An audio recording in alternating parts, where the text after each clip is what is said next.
Hello दोस्तों, स्वागत है आप सभी का संविद आईएएस यूट्यूब चैनल पर। दोस्तों, जैसा कि मैंने आपसे प्रॉमिस किया था कि लगातार आपके साइंस के क्वेश्चन कवर किए जाएंगे और एक भी क्वेश्चन आपके छोड़े नहीं जाएंगे। देखिए, ये सीरीज अगर आप लगातार ईमानदारी से देखते रहे तो आपके मैक्सिमम क्वेश्चन सही होने के चांस होंगे। तो आप लास्ट तक वीडियो को जरूर देखिएगा। चलिए हम लोग क्वेश्चन की ओर बढ़ते हैं। यहाँ पर टोटल आपके एमसीक्यू दिए गए हैं 100, जिनमें से 30 क्वेश्चन शुरुआती के आपके मापन यंत्रों से हैं। कल मैंने जो क्वेश्चन आपको बताया था वो भी मापन यंत्रों से ही क्वेश्चन है।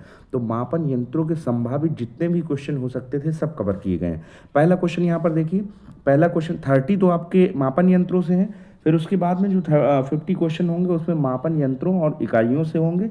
और फिर जो लास्ट के आपके 20 क्वेश्चन होंगे वो आपके ध्वनि की चाल हो गया, रडार हो गया, सोनार हो गया और अन्य जो इकाइयाँ उनसे मिला करके हैं। तो टोटल आपके 100 क्वेश्चन होंगे। ठीक है, यहाँ पर चलिए पहला क्वेश्चन है, मस्तिष्क की विद्युत गतिविधि मापने वाला यंत्र कौन सा है।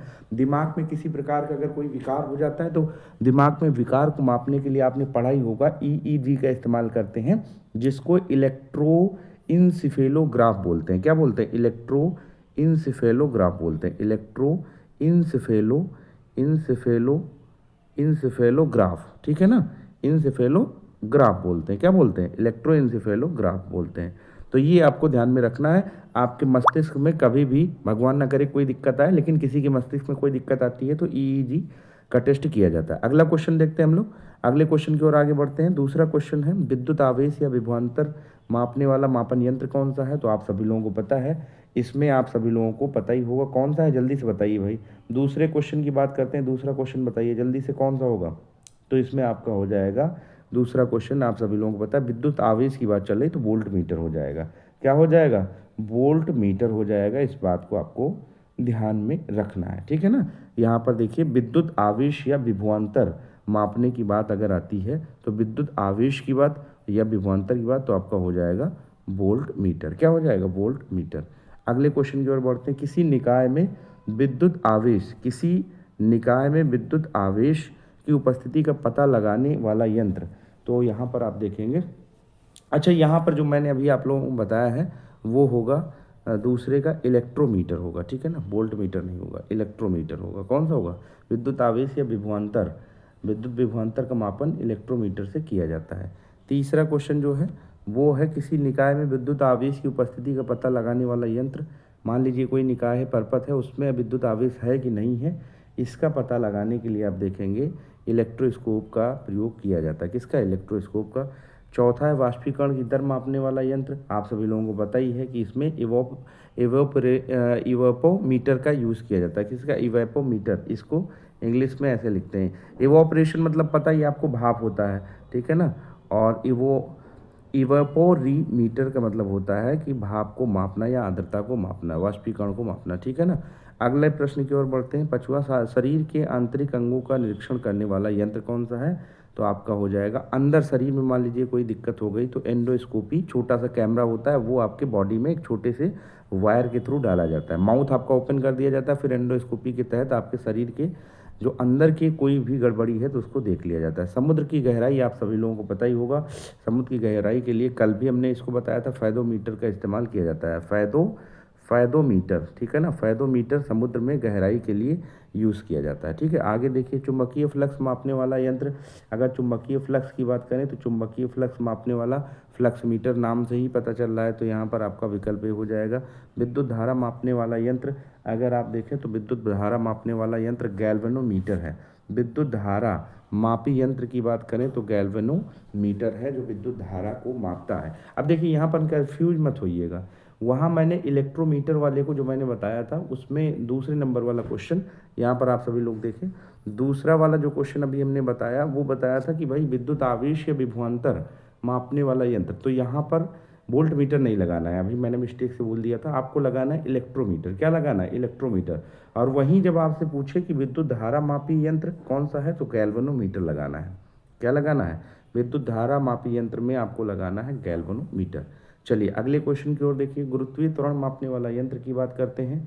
तो गुरुत्वीय त्वरण मापने वाला यंत्र आपका ग्रेविमीटर हो जाएगा। क्या हो जाएगा?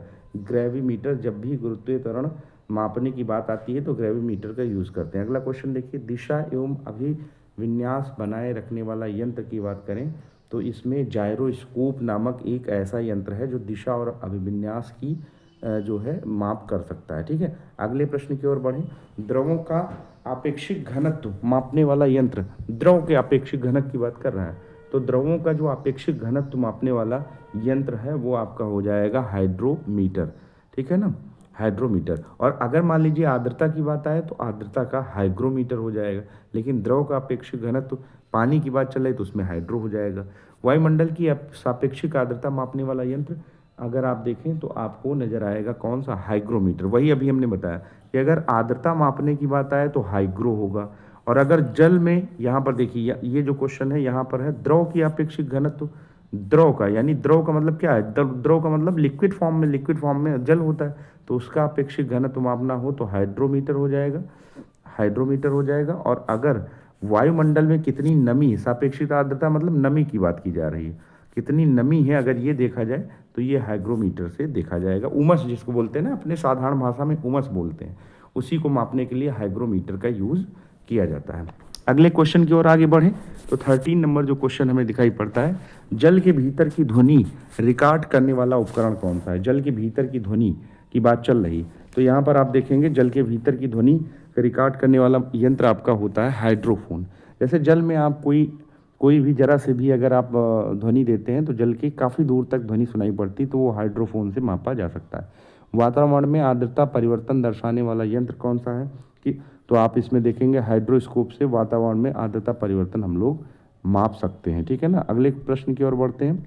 द्रव या गैस के दाब का मापन करने वाला यंत्र, द्रव हो या फिर गैस हो, उसके दाब का कितना प्रेशर है उस द्रव या गैस पर, तो इसके लिए आप देखेंगे, इसके लिए आपको दिखाई पड़ेगा मैनोमीटर। क्या दिखाई पड़ेगा, मैनोमीटर जो है वो द्रव या गैस की आर्द्रता, द्रव या गैस के दाब का मापन करता है मैनोमीटर। अगले प्रश्न की ओर आगे बढ़ते हैं तो आपका हो जाएगा 16 नंबर प्रश्न। इसमें क्या है, दूध की शुद्धता ज्ञात करने वाला यंत्र कौन सा है, तो आप देखेंगे 16 जो है वो लैक्टोमीटर। अच्छा, लैक्टोबैसिलस आपने देखा होगा कि दही में बैक्टीरिया भी पाए जाते हैं, तो दूध की शुद्धता मापने के लिए लैक्टोमीटर का यूज़ किया जाता है। ठीक है ना, जब आप डेयरी पर जाते हैं तो आपने देखा होगा कि अभी तो डेयरी के पास में लैक्टोमीटर लगा रहता है, उसमें अगर आपने पानी मिलाया दूध में तो फिर वो पता चल जाता है। यहाँ पर देखिए प्रकाश की तीव्रता मापने वाला यंत्र है 17 नंबर का, तो लक्समीटर हो जाएगा जो प्रकाश की तीव्रता मापता है। अगला क्वेश्चन देखिए, वास्तविक वाष्पोत्सर्जन मापने वाला यंत्र कौन सा है, तो आप देखेंगे यहाँ पर हमें लाइसीमीटर दिखाई पड़ेगा। क्या दिखाई पड़ेगा, लाइसीमीटर दिखाई पड़ेगा, जो वास्तविक वाष्पोत्सर्जन मापने वाला यंत्र है। वाष्पोत्सर्जन का मतलब वाष्प का उत्सर्जन, ठीक है ना, वाष्प का उत्सर्जन। यहाँ पर देखिए चुंबकीय क्षेत्र की तीव्रता की बात आए तो यहाँ पर आपको बताना है चुंबकीय क्षेत्र की तीव्रता में मैग्नोमीटर बताना। क्या, मैग्नेटिक का मतलब चुंबक होता है, मैग्नेटोमीटर मतलब होता है चुंबकीय क्षेत्र की तीव्रता और दिशा मापने वाला यंत्र। ध्वनि तरंगों को विद्युत स्पंदनों में परिवर्तित करने वाला यंत्र कौन सा है, तो आप देखेंगे यहाँ पर आपका हो जाएगा माइक्रोफोन, जो ध्वनि तरंगों को विद्युत स्पंदन में चेंज करता है। ठीक है ना, माइक्रोफोन का काम है। अणुवीक्षणीय निरीक्षण हेतु वस्तु को छोटे छोटे भागों में विभाजित करने वाला यंत्र कौन सा है, तो यहाँ पर आप देखेंगे हमें दिखाई पड़ेगा कौन सा, हमें दिखाई पड़ेगा माइक्रोटॉम। माइक्रो मतलब सूक्ष्म होता है और छोटे छोटे, यहाँ पर बात की गई है छोटे छोटे भागों में, तो माइक्रोटॉम मतलब अणुवीक्षणीय निरीक्षण यंत्र हो जाएगा। ठीक है ना, यहाँ पर देखिए बादलों की ऊंचाई, दिशा व गति मापने वाला यंत्र, तो ऐसे कंडीशन में इसका जवाब क्या हो जाएगा, इसका जवाब हो जाएगा नेफोस्कोप। ये मोस्ट इंपॉर्टेंट प्रश्न है दोस्तों, आ सकता है ऐसा कि बादलों की ऊंचाई, कितने ऊंचे पर बादल हैं, उनकी दिशा क्या है, और बादल मूवमेंट भी करते हैं, बादल एक स्थान से दूसरे स्थान पर आसमान में बहते भी रहते हैं या फिर उनका एक प्रकार से गति भी करते रहते हैं, तो नेफोस्कोप के माध्यम से बादलों की ऊंचाई, गति और दिशा को मापा जा सकता है। वाहन द्वारा तय की गई दूरी मापने वाला यंत्र अगर देखें तो हम लोगों को दिखाई पड़ता है ओडोमीटर। जैसे मान लीजिए 4 व्हीलर आपके पास है, आपने अपने घर से स्टार्ट किया और कहीं आप स्कूल जा रहे हैं, तो वहाँ तक अगर आपने दूरी तय किया है तो उस दूरी को मापने वाला जो यंत्र है वो ओडोमीटर हो जाएगा। क्या हो जाएगा, ओडोमीटर।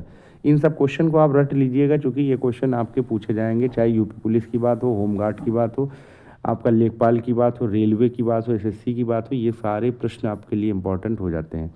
24 नंबर की बात करें तो 24 नंबर में दिया है जलमग्न अवस्था में दृष्टि से ओझल वस्तु देखने वाला यंत्र। तो ऐसे कंडीशन में जलमग्न अवस्था में कोई है, ठीक है, वस्तु है, उसको दृष्टि से ओझल, मान लीजिए जलमग्न अवस्था में जल में डूब गया है उसको देखने के लिए कौन सा यंत्र जो है इस्तेमाल करते हैं। कोई वस्तु, आपकी वस्तु कोई जल में गिर गई, डूब गई, मान लीजिए फ़ोन है, ये आपका फ़ोन ही है, फ़ोन जो है वो जल में आपका गिर गया, तालाब में या नदी में गिर गया या कहीं नहर में गिर गया, तो ऐसे कंडीशन में आपका पेरिस्कोप से देखा जा सकता है। किससे? पेरिस्कोप से देखा जा सकता है। ध्वनि की यांत्रिक रिकॉर्डिंग या पुनरुत्पादन करने वाला यंत्र की बात करें तो आप देखेंगे फोनोग्राफ होता है। क्या होता है? फोनोग्राफ होता है। रक्तचाप व मांसपेशियों के संकुचन आदि के परिवर्तन को ग्राफ में दर्शाने वाला यंत्र, तो यहाँ पर आपका हो जाएगा कार्डियोग्राफ। रक्तचाप व मांसपेशियों के संकुचन का ये क्या हो जाएगा? आपका कार्डियोग्राफ हो जाएगा। क्या हो जाएगा? कार्डियोग्राफ हो जाएगा। इस बात को ध्यान में रखना है, ठीक है। थर्मोग्राफ तो आपको पता है टेम्परेचर की बात, बैरोमीटर, लक्समीटर आपका जो है विद्युत फ्लक्स की बात करता है, ठीक है ना। और उसके बाद में बैरोमीटर दबाव की बात करता है। तो इस वजह से आपका जो प्रश्न का उत्तर होगा वो कार्डियोग्राफ हो जाएगा। अगले प्रश्न की ओर आगे बढ़ते हैं। प्रकाश की तीव्रता मापने के लिए प्रयुक्त तो अन्य यंत्र, प्रकाश की तीव्रता की बात चल रही है, अभी हमने इसकी चर्चा कर रखी है। तो फोटोमीटर, फोटो का मतलब होता है प्रकाश, और उसकी तीव्रता अगर मापना हो तो फोटोमीटर के थ्रू हम लोग माप सकते हैं।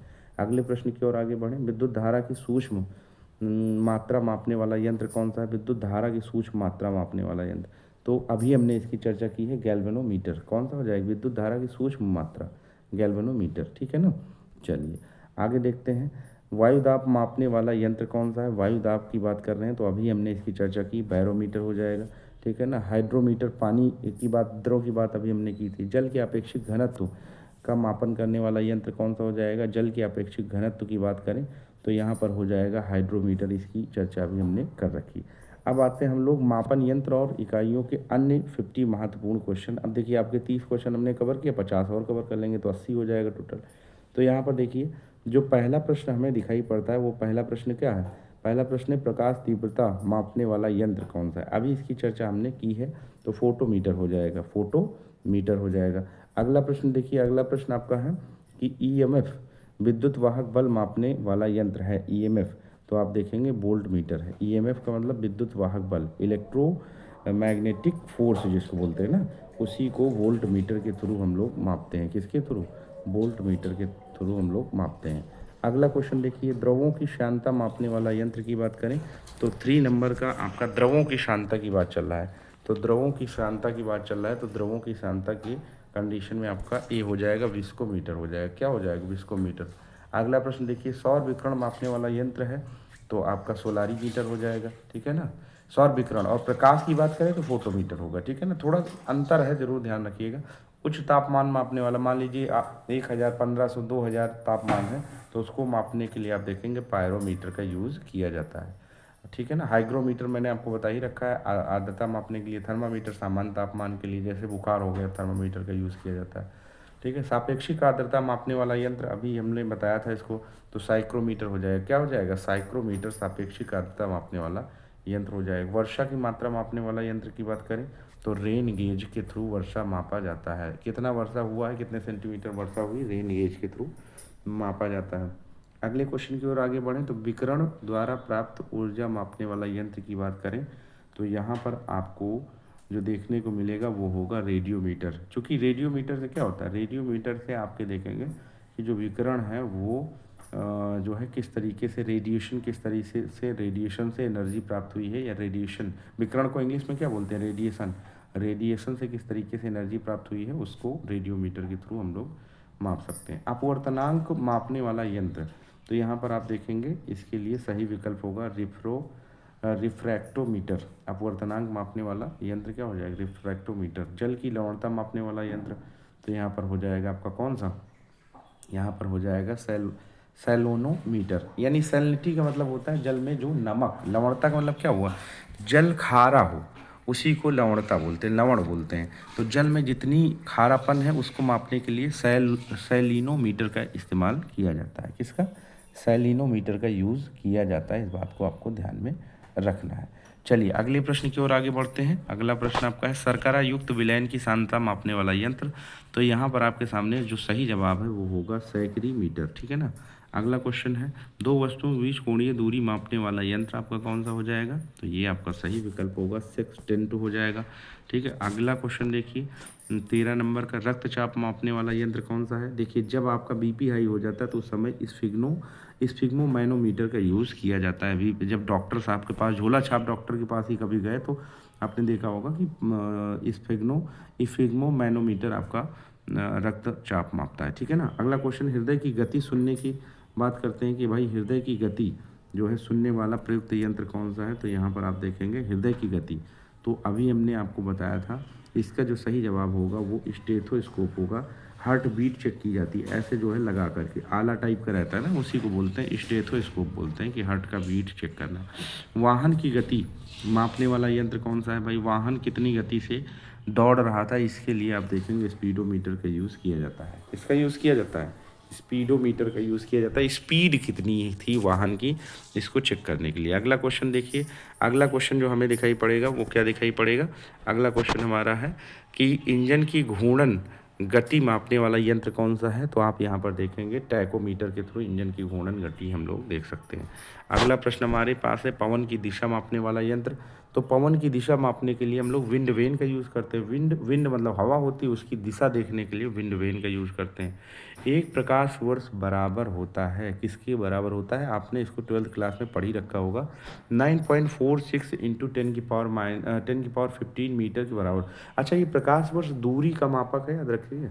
एक वर्ष में प्रकाश द्वारा तय की गई दूरी को ही एक प्रकाश वर्ष कहा जाता है। तो कभी आपसे पूछे कि प्रकाश वर्ष किसका मापक है, तो दूरी का मापक है, ना कि अन्य किसी चीज़ का। ठीक है ना, ध्यान रखिएगा इसको। तो 9.46 इंटू 10 की पावर 15 मीटर आपका बिल्कुल सही जवाब होगा। अगला क्वेश्चन देखिए, एक पारसेक जो है वो किसके बराबर होता है, ये क्वेश्चन आपसे पूछा गया है। तो एक पारसेक 3.26 प्रकाश वर्ष के बराबर होता है। तो पारसेक भी आपका दूरी का मापक है, और ये बृहत दूरी का मापक होता है। ठीक है ना। समुद्री दूरी मापने की इकाई की बात करते हैं, तो समुद्री दूरी मापने की इकाई जो है वो हमें नॉटिकल मील में दिखाई पड़ती है। तो 12 नॉटिकल मील आपने देखा होगा कि हमारे भारतीय क्षेत्र के अंतर्गत 12 नॉटिकल माइल हमारा जो है समुद्री एरिया हम लोगों का स्वायत्त क्षेत्र है, वहाँ पर हम लोग रिसर्च कर सकते हैं। जैसे आपने तटीय क्षेत्र इंडिया का देखा होगा, तो यहाँ से यहाँ तक का जो दूरी है वो 12 नॉटिकल माइल तक भारत सरकार इसमें रिसर्च कर सकती है, इसमें खनन कर सकती है, जो भी करना चाहे। तो समुद्री दूरी ऐसे ही मापा जाता है। ठीक है ना, नॉटिकल मील से मापा जाता है। अगले प्रश्न की ओर चलते हैं। अगला प्रश्न हमारा है, नॉटिकल मील किसके बराबर होता है? देखिए, यहाँ पर आपके सामने विकल्प है, ध्यान से देखिएगा तो आपका सही हो जाएगा। 1852 मीटर के बराबर एक नॉटिकल मील होता है, मतलब 2 किलोमीटर के आसपास होता है। तो आपको ऐसे ध्यान रखना, 1852 मीटर के बराबर। वहीं अगला प्रश्न है, एक अश्वशक्ति जो है हार्स पावर जिसको बोलते हैं, ठीक है ना, ये किसके बराबर होता है? तो आपको जल्दी से बता देना है। तो 746 वाट के बराबर होता है एक अश्वशक्ति आपका। ठीक है ना। अगला प्रश्न देखिए, अगला प्रश्न है, क्यूसेक किसकी इकाई है? तो क्यूसेक जल प्रवाह दर की इकाई। किसकी इकाई है? क्यूसेक आपकी जल प्रवाह दर की। जैसे मान लीजिए भारत पाकिस्तान के मध्य में सिंधु जल को लेकर के जो है विवाद रहता है, तो भारत सरकार कहती है भाई हम इतना क्यूसेक पानी छोड़ेंगे, इतना क्यूसेक पानी छोड़ेंगे। तो क्यूसेक जो है कितना जल प्रवाह की दर को डिसाइड करता है। ठीक है ना। चलिए, एक क्यूसेक बराबर कितना लीटर होता है, ये आपको ध्यान में रखना है। पहला जो क्वेश्चन 24 नंबर क्वेश्चन है वो है आपका 28.317 लीटर पर सेकेंड। तो एक सेकेंड में इतना पानी छोड़ा जाता है एक क्यूसेक। तो मान लीजिए 50 क्यूसेक या 100 क्यूसेक का एग्रीमेंट होता है कि इतना पानी आपके नदी के थ्रू छोड़ा जाएगा। ठीक है ना। ओजोन परत की मोटाई मापी जाती है, तो यहाँ पर देखें इंडॉप्शन के द्वारा। ये इंपॉर्टेंट क्वेश्चन है, ये पूछा जा सकता है।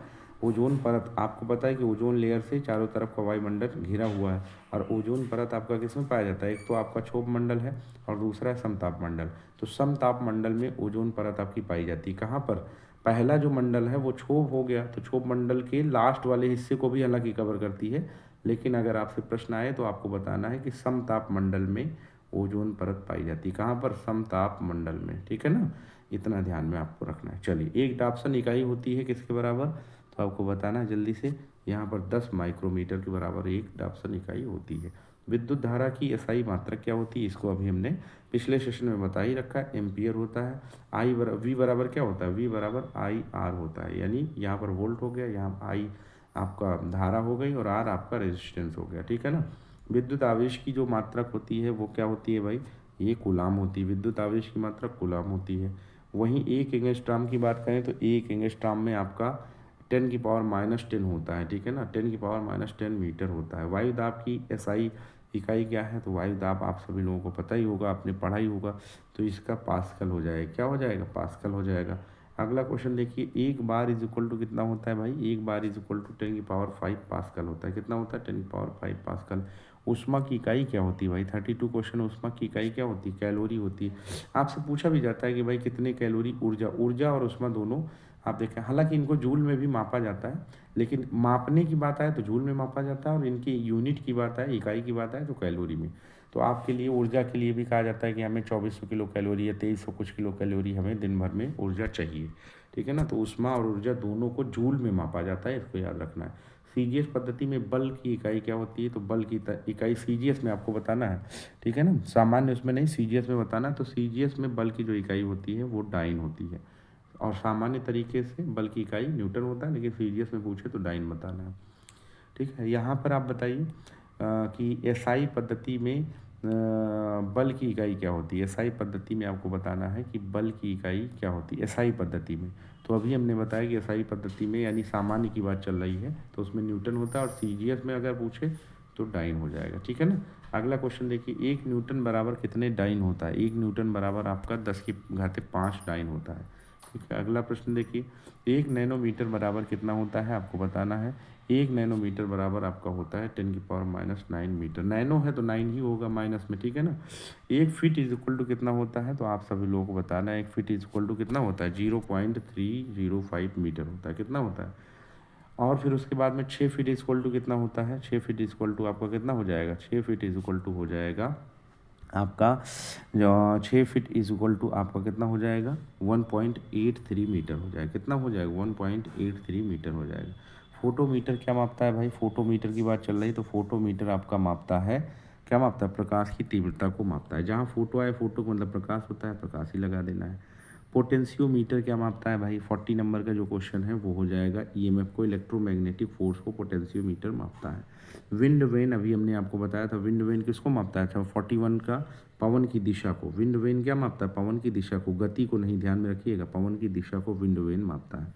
सोलारी मीटर की बात करते हैं, 42 क्वेश्चन, तो आपका हो जाएगा सोलारी मीटर। सोलारी मीटर का आपका हो जाएगा सही, सौर विकिरण जो है सोलारी मीटर मापता है। सोलर का मतलब आपको पता ही, सौर होता ही है, ठीक है ना। 43 क्वेश्चन की बात करते हैं, 43 का ए हो जाएगा, यानी रिफ्रैक्टोमीटर मापता है अपवर्तनांक को। और वहीं अगर आप सैलिनोमीटर की बात करें 44 का, तो 44 में क्या हो जाएगा, लवणता को सैलिनोमीटर। अभी हमने बताया था लवणता का मतलब खारापन होता है, जिसको सैलिनिटी बोलते हैं। क्या बोलते हैं, सैलिनिटी बोलते हैं। अगला क्वेश्चन देखिए, अगला क्वेश्चन है आपका 45। 45 में क्या हो जाएगा, 45 में आपका है सेक्सटेन का उपयोग कहाँ किया जाता है, तो आप देखेंगे आपका कोणीय दूरी मापने में सेक्सटेन का उपयोग किया जाता है, ठीक है ना। टैकोमीटर क्या होता है भाई, 46 क्वेश्चन आपको बताया, घूर्णन गति को, जैसे मान लीजिए पहिया है, कार की पहिया, वो कितनी तेज़ी से घूर्णन कर रही है, उसको मापने के लिए टैकोमीटर मीटर का जो है इस्तेमाल किया जाता है, ठीक है। स्पीडोमीटर की बात करें तो 47 में आप सभी लोगों को पता है कि वाहन की गति मापने के लिए स्पीडोमीटर का यूज़ किया जाता है। साइक्रोमीटर की बात करें तो साइक्रोमीटर में आपको मैंने बता रखा है कि साइक्रोमीटर में आर्द्रता को मापने के लिए साइक्रोमीटर का यूज़ किया जाता है, ठीक है। वायुमंडलीय आर्द्रता होगा होगा तो वहाँ पर हाइग्रोमीटर होगा, ठीक है ना। लेकिन यहाँ स्फिग्मो मैनोमीटर अभी हमने आपको बताया कि जब आप डॉक्टर के पास जाते हैं रक्तचाप मापने के लिए इसका यूज किया जाता है, आप ब्लड प्रेशर इसको यूज़ करके मापवाते हैं, ठीक है। विस्कोमीटर की बात करें तो विस्कोमीटर श्यानता को मापने के लिए यूज़ किया जाता है। अब देखिए कुछ ऐसे क्वेश्चन हैं जो और इम्पोर्टेंट है, मैंने इसको अलग 20 क्वेश्चन बनाए। ध्वनि की चाल, रडार और सोनार इकाइयों से 20 प्रश्न आपके लिए अलग से तैयार किए गए। तो वहाँ पर हमने शुरू में 30 और फिर 50 80 हो गए, अब लास्ट के 20 क्वेश्चन आपके हो जाएंगे 100। अब यहाँ पर देखिए आवेग का ऐसा ही मात्रक होता है क्या, आवेग का, आवेग की बात करें तो आवेग का जो ऐसा ही मात्रक होगा वो होगा क्या, न्यूटन सेकंड होगा, न्यूटन सेकंड होगा। दूसरा वर्क, कार्य का ऐसा ही मात्रक क्या होगा, तो अभी हमने इसको बता रखा है कि कार्य का और उष्मा का दोनों का जूल होता है। क्या होता है, जूल होता है। सीजीएस में कार्य का मात्रक अगर आपसे पूछे तो आपको बताना एर्ग। जैसे अभी हमने सीजीएस में बताया था कि फोर्स का जो मात्रक होता है वो डाइन होता है, सीजीएस में डाइन होता है फोर्स का यानी बल का, और अगर एसआई में पूछे आपसे तो एसआई में आपको न्यूटन बताना है, किसका, बल का। तो सीजीएस में जब पूछ ले तो वो चेंज हो जाता है, क्योंकि सेंटीमीटर ग्राम और सेकंड होता है। सीजीएस का मतलब क्या होता है, सेंटीमीटर ग्राम और सेकंड होता है, तो वहाँ बल का मात्रक डाइन हो जाएगा। लेकिन जब पूछे एसआई में तो न्यूटन होता है। उसी तरीके से यहाँ सीजीएस में कार्य का मात्रक पूछा जा रहा है तो कार्य का वैसे एसआई में जूल होता है, लेकिन अगर सीजीएस में पूछे तो सीजीएस में अर्ग हो जाएगा, या अर्ग भी कहीं कहीं लिखा रहता है। 1 जूल बराबर कितना अर्ग होता है आपको बताना है, तो 10⁻7 अर्ग होता है। अगला क्वेश्चन, शक्ति का एसआई मात्रक अभी हमने बताया। एसआई मात्रक में तो सिंपल मात्रक आपको बताएंगे, वाट होता है शक्ति का। आपसे बोलते नहीं भाई इतने वाट का ये जो है बल्ब है, तो बल्ब भी आप देखेंगे उसका शक्ति देखा जाता है। तो ध्वनि की प्रबलता किसमें मापी जाती है अगर देखा जाए तो यहाँ पर हो जाएगा डेसिबल। अगर मान लीजिए स्टेडियम में कभी आपने क्रिकेट का मैच देखा होगा तो उसमें कमेंटेटर कहता रहता है इतनी तेज़ी से ध्वनि जो है उत्पन्न हुई है, 120 डेसिबल की ध्वनि यहाँ पर उत्पन्न हुई, तो डेसिबल में ही ध्वनि को मापा जाता है।